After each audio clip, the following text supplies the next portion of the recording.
हज़रत अबू सईद खुदरी रज़ी अल्लाह ताला अन्हु से रिवायत है कि नबी करीम सल्लल्लाहु अलैहि वसल्लम ने फरमाया, जो मुसलमान अल्लाह ताला से दुआ करता है और मांगता है और उसकी दुआ में कोई गुनाह की चीज़ ना हो और कता रहमी ना हो, तो अल्लाह ताला उस शख्स को 3 चीज़ों में से एक देता है।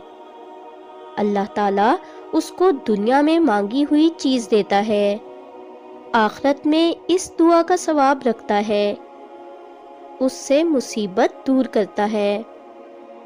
सहाबा रज़ी अल्लाह ताला अन्हों ने कहा कि फिर हम कसरत से दुआ मांगेंगे।